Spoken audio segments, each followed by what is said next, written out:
Hey everybody, welcome back to another edition of Garage Studio Modellers. I'm Dave Forrest, this is my good friend Harvey Lowe. And on today's episode we're going to talk a little bit about the progress I made on the new Tamiya M36 Jackson, which is a delightful, wonderful kit. This is all live. This is live and we don't do retakes. I didn't even know you were doing that.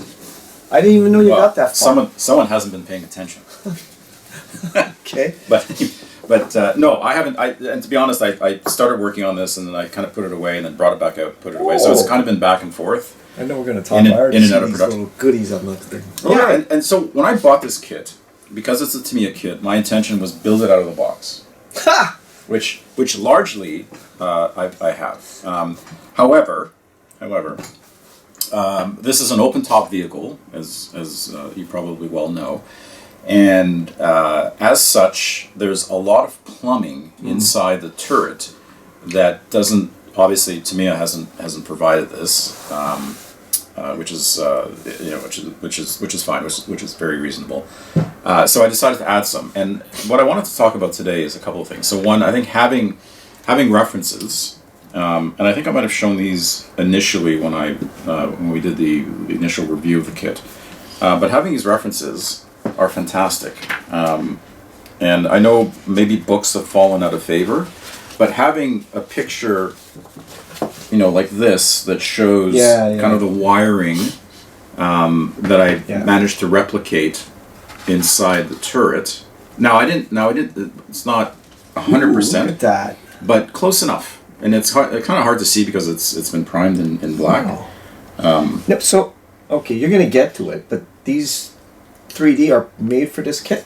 Yeah, I'll talk about the 3D bits in a second. But yes, they are absolutely made for this kit.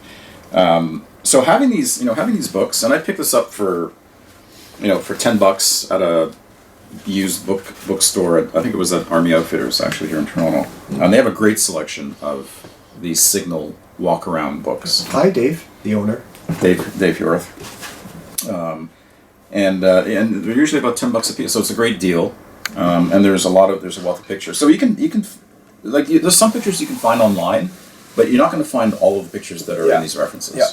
So just just a shout out to having, old fashioned. I like having a book. And that's a squadron book, right? And that's a squadron book. Yeah. So this has been around for a while. And an old shout out to our old friend, rest in peace, Jim Mesco, who did a lot of this. He used to hang out with us. Yeah, he was a nice man. Jim. I didn't know him as well as you do, obviously, but he was a really nice man. And Mark Ford.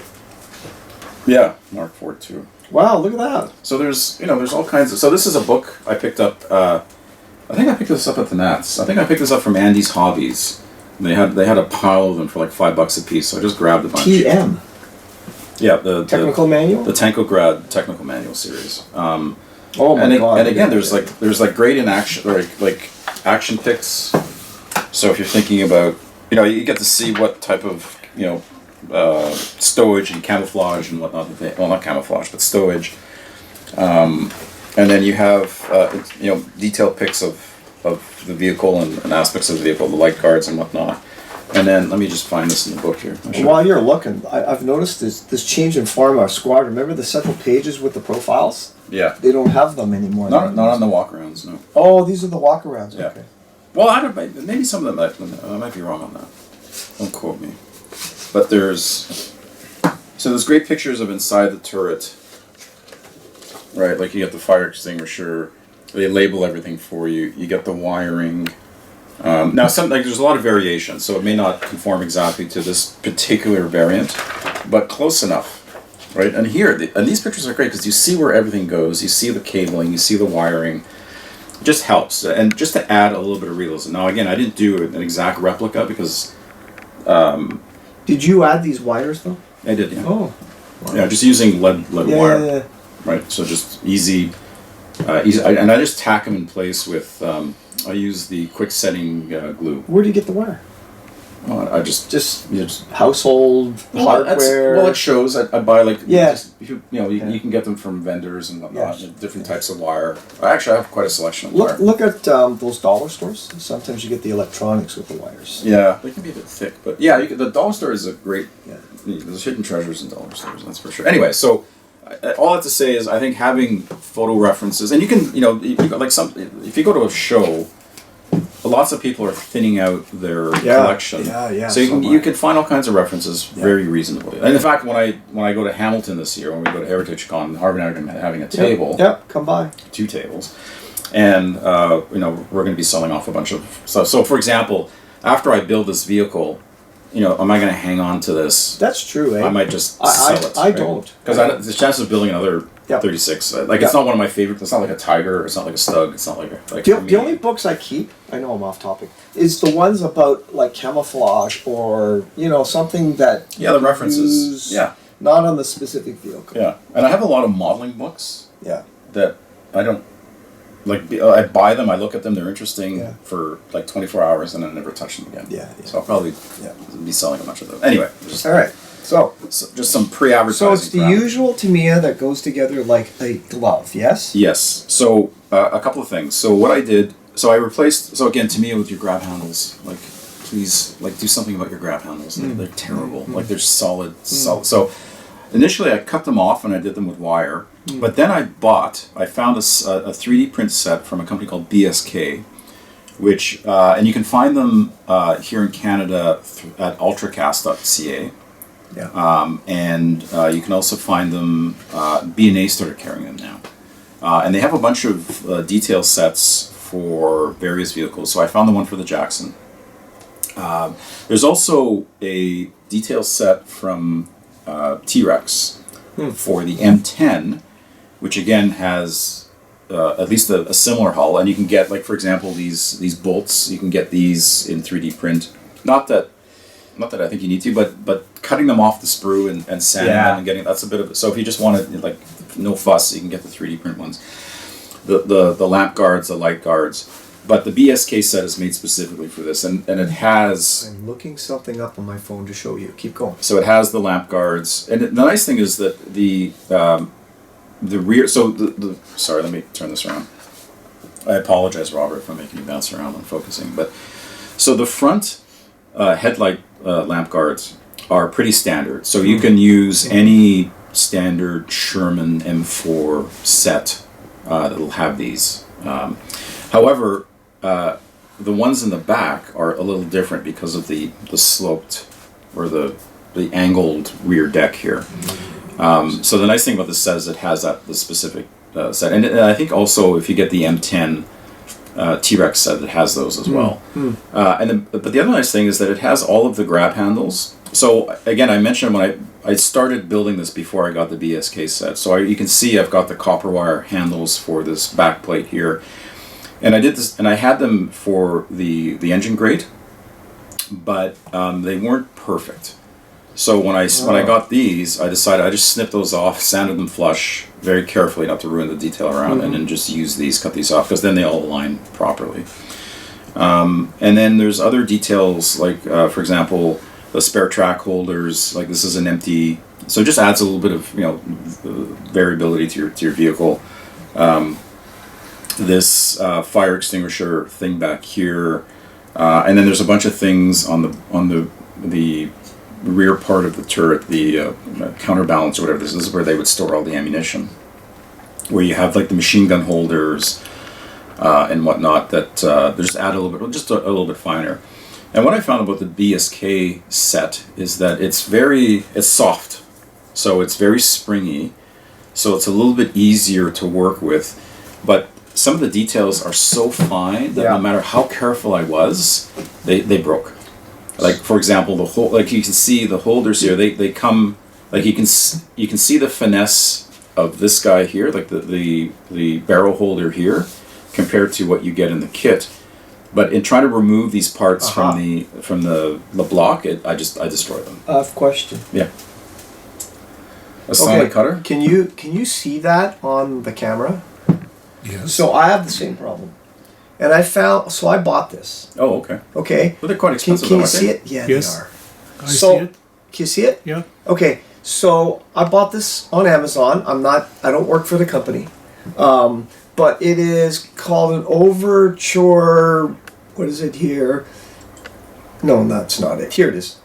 It's basically it's $200. That's not bad, because I've seen these things go for close to $5. No, exactly. Yeah. So this one, it's just called an ultrasonic cutter. I wish I could give you the name, but Well, that's what it- Turnwise. Here it is. Turnwise. But if you just Google or just Yeah. search for ultrasonic cutters on Amazon, like where, because it's different region to region. It is. We're the Canadian Amazon. But here's the thing. I mean, I'm sorry, but I ordered one of those, the more common. I think it's called Hand Boost. I'm sorry, but it didn't work, and I returned it, and I got this one instead. Could have been a lemon, so I'm not knocking the company. Oh, but- was it more expensive or less expensive? Or? More.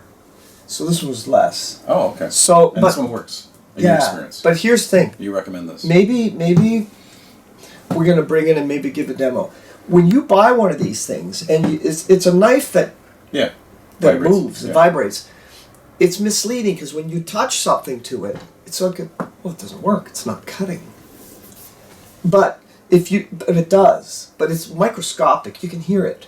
So my first one didn't work at all. It didn't cut even nothing. But this one, if you go to the most delicate part like that, and you put the knife to it, it cuts it like butter. Huh. But you have to hold it against it and push it lightly, and it'll go through. It's the only way I have found to get those things without break. Okay. Well, There's- that might be worth investing in. I'll show you mine next time I see you.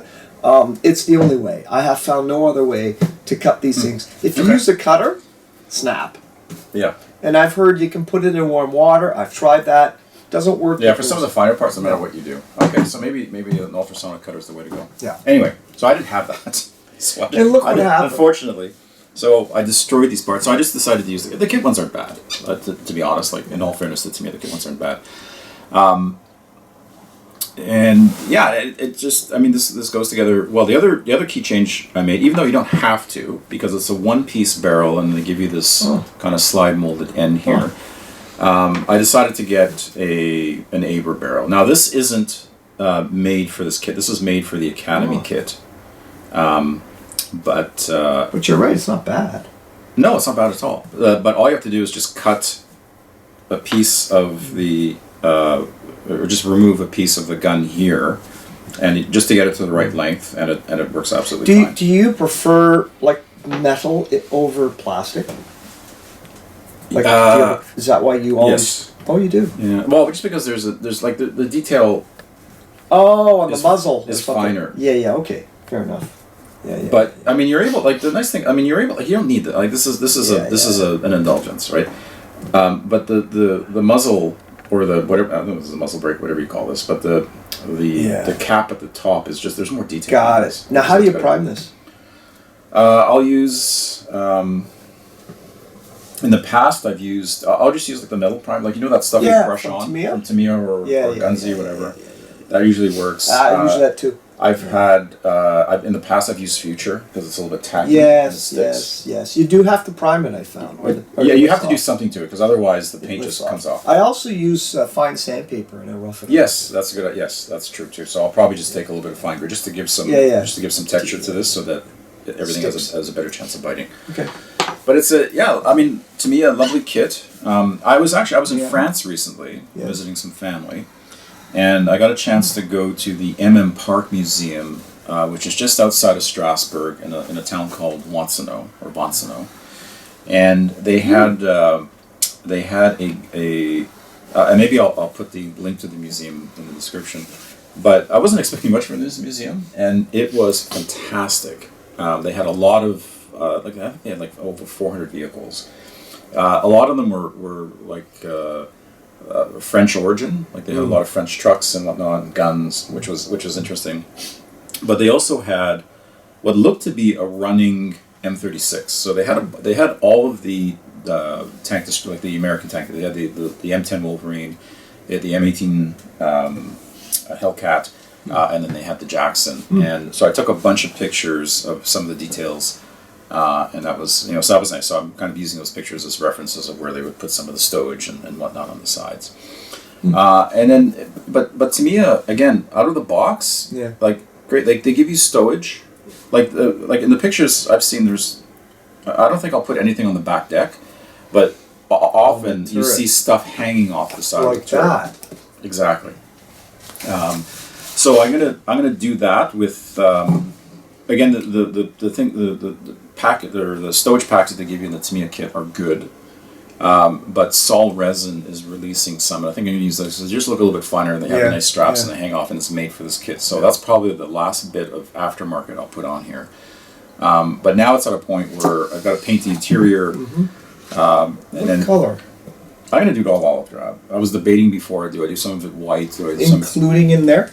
everywhere. Oh. Yeah, because you see a lot of examples where, there's no. I can pull this off. There's no driver compartment in here. Like it's empty.